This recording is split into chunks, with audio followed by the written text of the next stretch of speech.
السلام علیکم ورحمۃ اللہ وبرکاتہ الحمد للہ نحمده ونستعینه ونستغفره ونؤمن به ونتوکل علیہ ونعوذ باللہ من شرور انفسنا ومن سیئات اعمالنا من يهده الله فلا مضل له ومن يضلل فلا هادي له واشهد ان لا اله الا الله وحده لا شريك له واشهد ان سيدنا ومولانا محمدا عبده ورسوله قال الله تبارك وتعالى في القرآن المجيد والفرقان الحميد وأعوذ بالله من الشيطان الرجيم بسم الله الرحمن الرحيم من يعمل سوءا يجزى به ولا يجد له من دون الله وليا ولا نصيرا۔ محترم حضرات، اللہ رب العزت کا قانون ہے، اللہ کا دستور ہے کہ جو گناہ کرتا ہے، نافرمانی میں زندگی گزارتا ہے، برائیوں میں زندگی گزارتا ہے اور اللہ رب العزت کی نافرمانی اور اللہ رب العزت کے قانون، اس کی شریعت کا مذاق اڑاتا ہے، فرائض کو فرائض نہیں سمجھتا، اللہ کے احکام کو پورا نہیں کرتا، یعنی گویا اپنی زندگی کو گناہوں کے ساتھ گزارتا ہے، تو اللہ رب العزت کا قانون ہے کہ اسے اس گناہ کا بدلہ ملے گا، اسے اس گناہ کی سزا ملے گی۔ کما تدین و تدان، جیسا کرو گے ویسا بھرو گے۔ اور اللہ کا ایک قانون ہے کہ جو انسان کی زندگی اطاعت اور فرما برداری پر گزرتی ہے، جو نیک کام کرتا ہے، اللہ رب العزت اسے ثواب عطا فرماتے ہیں، اسے اجر عظیم عطا فرماتے ہیں، اس کے اعمال نامے میں نیکیوں کو بڑھاتے ہیں۔ یہ اللہ کا قانون کہ گناہ کرنے والے کو سزا ملتی ہے اور نیک کام کرنے والے کو اجر ملتا ہے۔ اللہ رب العزت نے اس دنیا کو 6 دن کے اندر پیدا فرما دیا۔ وَلَقَدْ خَلَقْنَا السَّمَاوَاتِ وَالْأَرْضَ وَمَا بَيْنَهُمَا فِي 6 أَيَّامٍ ثُمَّ اسْتَوَىٰ عَلَى الْعَرْشِ۔ 6 دن کے اندر اللہ رب العزت نے پوری دنیا کو پیدا فرما دیا، آسمان زمین کو، چاند و سورج کو، شجر کو اور حجر کو اور درختوں کو، ہر چیز کو اللہ رب العزت نے پیدا فرما دیا، انسانوں کو، جناتوں کو۔ اور محض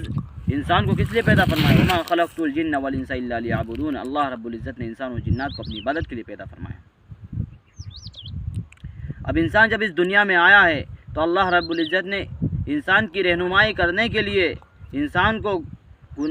ظلم و زیادتی سے باز آنے کے لیے، انسان کو نافرمانیوں سے باز آنے کے لیے، یعنی انسان حق کو حق سمجھے اور باطل کو باطل سمجھے، اللہ رب العزت نے انبیاء علیہ السلام کا سلسلہ جاری فرما دیا۔ اللہ رب العزت نے اس دنیا کے اندر 7 لاکھ انبیاء کرام کو بھیجے، 7 لاکھ انبیاء کرام اس دنیا کے اندر آئے۔ نوح علیہ السلام جنہوں نے اپنی قوم کو 950 سال ڈرایا، 950 سال اپنی قوم کو دعوت دی، اے میری قوم، تم کس طرح زندگی گزار رہے ہو؟ تم اپنے پیدا کیے ہوئے مالک، اپنے حقیقی مالک، اپنے اللہ کی نافرمانی میں زندگی گزار رہے ہو۔ تمہارا اللہ تم سے کیا چاہتا ہے؟ تم اللہ کے قانون کی، اس کی شریعت کی دھجیاں اڑا رہے ہو، تم اللہ کے احکام کو پورا نہیں کر رہے ہو، اس کے فرائض کو پورا نہیں کر رہے ہو۔ تمہارا اللہ تم سے کیا چاہتا ہے؟ اپنی قوم کو ڈرا رہے ہیں، ان کو دعوت دے رہے ہیں، اللہ کا تعارف کرا رہے ہیں، اللہ کی قدرت، اللہ کی عظمت، اس کی بزرگی بتا رہے ہیں کہ اللہ نے اس دنیا کو کیسے پیدا فرمایا ہے۔ سب کچھ بتا دیا، سب کچھ سمجھا رہے ہیں، لیکن قوم ضد پر اڑی ہوئی ہے کہ نہیں، ہم تمہاری باتوں کو نہیں مانیں گے، ہم تمہاری بات کو نہیں مانیں گے۔ پوری قوم نے کبیرہ گناہ کر کر کے، شرک و کفر میں زندگی گزار کر روئے زمین کو کبیرہ گناہوں سے بھر دیا، نافرمانیوں سے بھر دیا۔ قال ربی انی دعوت قومی لیلا و نہارا، اپنی قوم کو دن و رات ڈراتے رہے، جلوت میں، خلوت میں، تنہائی میں، مجمع میں، اکیلے میں، جہاں بھی موقع پاتے، دن یا رات میں، جیسا بھی موقع پاتے اپنی قوم کو ڈراتے کہ میری قوم باز آ جاؤ، باز آ جاؤ۔ لیکن قوم کیا کرتی تھی؟ اپنے نبی کی بات کو نہیں سنتی تھی، وہ سنتی تھی اپنے کانوں پر، اپنے منہ پر کپڑوں کو رکھ لیتی، اپنے کانوں میں کپڑوں کو ٹھوس لیتی اور اپنے منہ پر کپڑے پر رکھ لیتی، اپنے منہ کے اوپر ہاتھ رکھ لیا کرتے تھے، یعنی نبی کی بات کو نہیں سنتے، نبی کی بات سے اعراض کرتے تھے۔ نبی کا کام ہے ڈرانا، نبی کا کام ہے سمجھانا، لیکن قوم نے نبی کی بات کو نہیں مانا، نبی کی بات کو نہیں مانا، ڈراتے رہے، کہا میری قوم مان جاؤ اور اللہ کا عذاب آئے گا۔ اگر اللہ کا عذاب آیا تو پھر دنیا کی کوئی طاقت تمہیں اللہ کے عذاب سے نہیں بچا سکتی، تم سب لوگ ہلاک اور برباد ہو جاؤ گے، تم سب تہس نہس ہو جاؤ گے، اس لیے کہ تم اپنے حقیقی مالک کی نافرمانی کر رہے ہو۔ وہ مذاق اڑانے لگی، ہاں ہم تو یہی چاہتے ہیں کہ اللہ کا عذاب آ جائے، اور کہا فاتنا بما تعیدنا ان کنت من الصادقین، اگر تم سچے ہو تو اللہ کا عذاب لا کر دکھاؤ۔ ہم تو چاہتے ہیں یہ صحرا ہے، یہاں پر تو پانی کی ویسے بھی کمی ہے، ہم تو یہی چاہتے ہیں کہ اللہ کا عذاب آ جائے۔ لاؤ نا، اگر تم اپنی بات پہ سچے ہو، تم اللہ کا نبی ہو، تم اللہ کے قاصد اس کے پیغمبر ہو، اللہ کی طرف سے ڈرانے والے ہو، ہمارے رہنما ہو، تو اگر تمہارا اللہ سے کہو نا عذاب بھیجے، فَأْتِنَا بِمَا تَعِدُنَا إِن كُنتَ مِنَ الصَّادِقِينَ۔ اللہ کے عذاب کو ہلکا سمجھ رہے ہیں۔ اللہ رب العزت نے فرمایا وَلَا تُخَاطِبْنِي فِي الَّذِينَ ظَلَمُوا إِنَّهُمْ مُغْرَقُونَ۔ اے نوح، اب میرا عذاب ان لوگوں پر نازل ہو کر رہے گا، ثابت ہو کر رہے گا، واجب ہو کر رہے گا۔ اب یہ تیری قوم کے لوگ ہیں، یہ نہیں کہ جب میرا عذاب آئے تو تیرا دل پسی جائے، تیرا دل نرم ہو جائے اور تم اس سے کہے کہ اللہ ان لوگوں کو معاف کر دے۔ نہیں، انہم مغرقون، یہ تمام لوگ غرق ہو کے رہیں گے، اس لیے کہ یہ کیا ہے، ظالم ہے، ظلم کرنے والے ہیں، نافرمانی میں زندگی گزارنے والے ہیں۔ پھر اللہ کا عذاب آیا، فجرنا الارض عیونا فالتقى الماء على امر قد قدر ففتحنا عليهم ابواب السماء بماء منهمر۔ اللہ نے آسمان کے دروازوں کو کھول دیا اور آسمان پانی برساتا رہا، آسمان سے موسلادھار پانی کی بارش ہوتی رہی، پانی آتا رہا۔ وفجرنا الارض عیونا فالتقى الماء على امر قد قدر، اور اللہ نے زمین کو بھی پانی کا بنا دیا، زمین کے ذرے ذرے سے، زمین کے روئے روئے سے پانی نکلا، آسمان بھی پانی برسا رہا ہے، زمین بھی پانی نکل رہی ہے، اور دیواروں سے پانی آ رہا ہے، پلروں سے پانی آ رہا ہے، ہر جگہ سے پانی آ رہا ہے۔ ساری کی ساری قوم پانی میں ہلاک ہو گئی، غرق ہو گئی۔ نوح علیہ السلام اپنے بیٹے کو کہہ رہے ہیں کہ بیٹا تو بھی باز آ جا، جو دعوت میں دے رہا ہوں اس دعوت کو مان لے، جو اللہ کا تعارف میں کرا رہا ہوں اس اللہ کی بات کو مان لے، اور میری بات کو مان لے کہ میرا اللہ، اپنا اللہ تم سے کیا چاہتا ہے، تمہارا اللہ تم سے کیا چاہتا ہے، میرا اللہ تم سے کیا چاہتا ہے۔ کہا نہیں، اگر اللہ کا عذاب آئے گا تو میں پیڑ پر چڑھ جاؤں گا۔ نوح علیہ السلام نے اپنے بیٹے کو بھی ڈرایا، لیکن ان کے بیٹا باز نہیں آیا، نافرمانیوں سے باز نہیں آیا، اور بیٹے نے باپ کی بات کو نہیں مانا۔ اللہ رب العزت نے ان کے بیٹے کو بھی ہلاک کر دیا۔ نوح علیہ السلام کے سامنے ان کی اولاد، ان کا لڑکا ہلاک اور برباد ہو گیا۔ تو اللہ کے عذاب کو جب ہلکا سمجھا جاتا ہے اور اللہ کی نافرمانی کی جاتی ہے، اللہ کے قانون کی، اس کی شریعت کی دھجیاں اڑائی جاتی ہے، تو پھر اللہ رب العزت ہلاک اور برباد کر دیتے۔ پھر ایک قوم اتراتی ہوئی، قوم عاد اتراتی ہوئی آئی، اور ایسی طاقتور قوم کہ جنہیں اپنی طاقت پر، اپنی قدرت پر، اپنے بازوؤں پر، اپنی ہمت پر اتنا غرور تھا کہ یہ کہہ دیے من اشد منا قوہ، کہ اللہ رب العزت نے ہم سے بڑا کوئی طاقتور پیدا ہی نہیں فرمایا، یعنی ہم سے بڑا کوئی طاقتور پیدا ہی نہیں کیا اللہ تعالیٰ نے۔ تو اللہ نے بھی قرآن مجید کے اندر ان کی تصدیق کر دی، لم یخلق مثلھا فی البلاد، لم یخلق مثلھا فی البلاد، کہ ہم نے اس جیسی قوم کو پیدا بھی نہیں فرمایا۔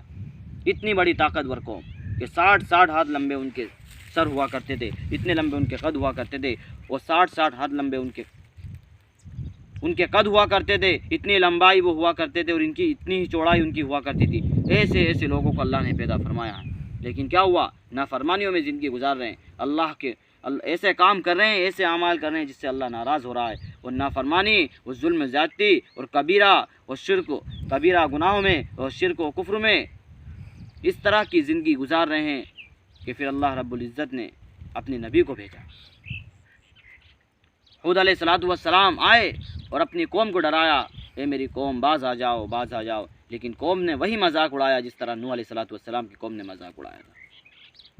جس طرح نوح علیہ السلام کی قوم نے کہا تھا نا کہ عذاب، اگر تم سچے ہو تو عذاب لے کر دکھاؤ، اللہ نے ساری قوم کو آن ہلاک اور برباد کر دیا، اسی وقت ہلاک اور برباد ہو گئی۔ اسی طرح ہود علیہ السلام اپنی قوم کو ڈرا رہے ہیں کہ باز آ جاؤ، باز آ جاؤ، لیکن نہیں، باز نہیں آ رہے، وہ نافرمانیوں میں زندگی گزار رہے، نافرمانیوں میں زندگی گزار۔ اللہ رب العزت نے انہیں بھی ہلاک اور برباد کر دیا۔ 7 لیال و 8 ایام، اللہ رب العزت کا عذاب جب آتا ہے، اللہ کا قہر جب آیا، 7 لیال و 8 ایام، 7 دن اور 8 رات مسلسل اللہ کا عذاب آیا، وہ ساری کی ساری قوم ہلاک اور برباد ہو گئی۔ کأنہم اعجاز نخل خاویہ، اور ایسے ہو گئے جیسے کہ بکھرے ہوئے تنکے ہو، جس طرح ایک سوکھے ہوئے درخت جس میں پتے لگے ہوئے ہوتے ہیں، جب ہوا چلتی ہے تو پتے کیسے بکھر جاتے ہیں، اسی طرح ان انسانوں کی لاش بکھری ہوئی پڑی تھی، سارے کے سارے ہلاک اور برباد ہو گئے، نست و نابود ہو گئے، زمین پر کوئی رہنے والا نہیں۔ اللہ نے کہا فَهَلْ تَرَى لَهُم مِّن بَاقِيَةٍ، اب کوئی ہے باقی تو مجھے دکھاؤ، مجھے للکارتے ہو، میرے پیدا کیے ہوئے ہو تم، اور مجھ سے ہی، اور میری شریعت کا مذاق اڑاتے ہو، اور مجھے ہی غراتے ہو، اور مجھے ہی آنکھ دکھاتے ہو کہ ہمیں کون مٹانے والا ہے، ہمیں کون نست و نابود کرنے والا ہے۔ تمہارے اندر اتنی اوقات اور اتنی ہمت نہیں کہ تم مجھے للکار سکتے ہو، اور میرے قانون کی مذاق اڑا سکتے ہو، اور میری قدرت کا مذاق اڑا سکتے ہو۔ یہ دیکھو میں نے سارے کے سارے لوگوں کو ہلاک اور برباد کر دیا۔ نافرمان انسان کو اللہ مہلت نہیں دیتا۔ قوم سمود آئی، کہا کہ ہوا نے اڑا دیا، قوم عاد کو ہوا نے اڑا دیا، اب ہمیں تو اب کیا کرنا ہے، ہمیں کس طرح زندگی گزارنا ہے۔ وہ بھی نافرمان قوم، وہ بھی اللہ رب العزت کے قانون کی مذاق اڑانے والی، شریعت کا مذاق اڑانے والی، وقت کے نبی کی بات کو نہیں ماننے والی، وہ بھی احکام کو اور فرائضوں کو انجام دینے والی نہیں، بلکہ احکام اور فرائض کو کچھ نہ سمجھنے والی قوم، کبیرہ گناہوں میں، کفر و شرک میں زندگی گزارنے والی قوم، نافرمانیوں میں زندگی گزارنے والی قوم، برائیوں میں زندگی گزارنے والی قوم، گناہوں پر گناہ کرنے والی قوم، ایسی قوم سمود آئی۔ کہا ایسی طاقتور قوم کہ وَتَنْحِتُونَ مِنَ الْجِبَالِ بُيُوتًا فَارِحِينَ، وَتَنْحِتُونَ مِنَ الْجِبَالِ بُيُوتًا فَارِحِينَ، پہاڑوں کو تراش کر اس کے اندر اپنا مکان بنا لیا کرتی تھی۔ 6,000 سال، کم از کم 6,000 سال ہو گئے اس تہذیب کو، اس تاریخ کو،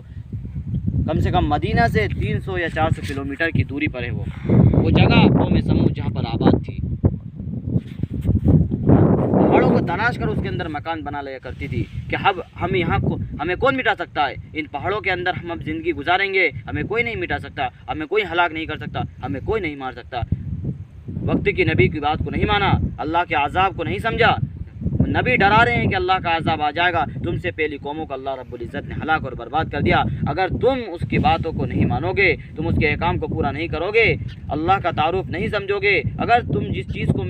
چیز کے بارے میں تمہیں بتا رہا ہوں، جس شریعت کے بارے میں تمہیں بتا رہا ہوں، اگر تم اس بات کو نہیں مانو گے اور نافرمانیوں سے باز نہیں آؤ گے، ظلم سے باز نہ آؤ گے، برائیوں سے باز نہ آؤ گے اور اللہ کی اطاعت اور فرمانبرداری نہیں کرو گے، تو اللہ رب العزت تمہیں بھی ہلاک اور برباد کر دے۔ قوم نے نبی کی بات کو نہیں مانا، اللہ رب العزت نے انہیں بھی ہلاک اور برباد کر دیا۔ ایک آسمان سے آواز آئی، بجلی کڑکی، آواز آئی، ساری کی ساری قوم ہلاک اور برباد ہو گئی، روئے زمین پر کوئی باقی نہ رہا۔ جب نافرمانیوں میں زندگی گزاری جاتی ہے، اللہ کے احکام کی دھجیاں اڑائی جاتی ہے، تو پھر اللہ تعالیٰ جاہو جلال میں آ جاتا ہے۔ آج یہی حال ہمارے بھی ہے میرے بھائیوں، ہمیں بھی سمجھانے والے آئے، ہمیں بھی بتانے والے آئے، لیکن ہم کیا کرتے ہیں، ہم بھی نبی کی بات کا مذاق اڑا دیے، اللہ کے قانون کا مذاق اڑا رہے ہیں، اس کی شریعت کا مذاق اڑا رہے ہیں۔ جو اللہ ہمیں پیدا کر رہا ہے، ہم اس اللہ کو کچھ نہیں سمجھ رہے ہیں، جس مالک نے ہمیں پیدا کیا ہم اس مالک کو کچھ نہیں سمجھ رہے، اس کی شریعت کو کچھ نہیں سمجھ رہے کہ ہمارا اللہ ہم سے کیا چاہتا ہے، ہمارا مالک ہم سے کیا چاہتا ہے۔ پوری روئے زمین پر کبیرہ گناہوں سے بھر دیا، روئے زمین کو کفر و شرک سے بھر دیا، برائیوں سے بھر دیا، بے حیائیوں سے بھر دیا، جھوٹ اور غیبت سے بھر دیا، ہر جگہ جھوٹ، غیبت، سود، رشوتیں، عیاشیاں، شراب، زناکاری، مکاری، موسیقی، اس طرح کا ہمارے معاشرے کے اندر اس طرح کی بددینی پھیلی ہے، اس طرح کی بددینی پھیلی ہے کہ اللہ معاف کرے۔ جب اس طرح کی بددینی پھیلے گی اور اللہ کے قانون کی دھجیاں اڑائی جائے گی تو پھر اللہ تعالیٰ کا عذاب طے ہے، پھر اللہ رب العزت کا عذاب طے ہے۔ میرے بھائیوں، ہمارے ایسے کوئی اعمال نہیں کہ جس کی وجہ سے اللہ ہمیں اس روئے زمین پر رہنے دے، وہ تو ہمارے حضور پاک صلی اللہ علیہ وسلم، ہمارے نبی کی آہ و بکائے، آپ کا رونا اور آپ کا گر گڑانا ہے کہ اللہ میری قوم کو ہلاک نہ کرنا، اللہ میری امت کو ہلاک نہ کرنا، اللہ میری امتی کو ہلاک نہ کرنا۔ اللہ نے آپ کی دعا کو قبول فرمایا، جس کی بدولت آج ہم اس روئے زمین پر باقی ہے، ورنہ ہمارے کوئی ایسے اعمال نہیں ہیں، ہم بھی پچھلی قوموں کی طرح ہلاک اور برباد ہو جاتے۔ میرے بھائیوں، اپنی نافرمانیوں سے باز آؤ، اپنی زندگیوں کو اللہ والی بناؤ، اپنی زندگی کو شریعت و سنت کے مطابق گزارو۔ ہمارا اللہ ہم سے کیا چاہتا ہے ہمیں جاننے کی کوشش کرنا چاہیے، ہمارے اللہ نے کون سے احکام ہم پر فرض کیے ہم اسے پورا کرنا چاہیے، اللہ کے جو فرائض ہیں ہم اسے پورا کریں، حضور پاک صلی اللہ علیہ وسلم کی سنتوں کو اپنی زندگی کے اندر لانے کی کوشش کرے اور اپنی زندگی کو اطاعت اور فرمانبرداری والی بنائے اور اپنے پچھلے گناہوں سے معافی تلافی کرے۔ اللہ رب العزت 70 ماؤں سے زیادہ محبت کرنے والا ہے۔ اللہ رب العزت کے سامنے ایک بار رو کر گر گڑا کر اگر اپنی گناہوں کی معافی تلافی کرو گے، اللہ رب العزت تمام لوگوں کی گناہوں کو معاف کر دے گا۔ اللہ تو وہ ہے، اللہ تو چاہتا ہے کہ میرا بندہ میرے پاس آئے، جب آئے گا، جس حال میں آئے گا، میں اس کے گناہوں کو معاف کر دوں گا۔ اللہ رب العزت ہمیں یقین نصیب فرمائے اور اللہ رب العزت ہمیں اپنے پچھلے گناہوں سے باز آنے کی اور اپنے گناہوں کی معافی تلافی کرنے کی توفیق عطا فرمائے اور نیک اعمال اور اعمال صالحہ کرنے والا بنائے اور اطاعت اور فرمانبرداری والی زندگی گزارنے والا بنائے۔ وآخر دعوانا ان الحمد للہ رب العالمین۔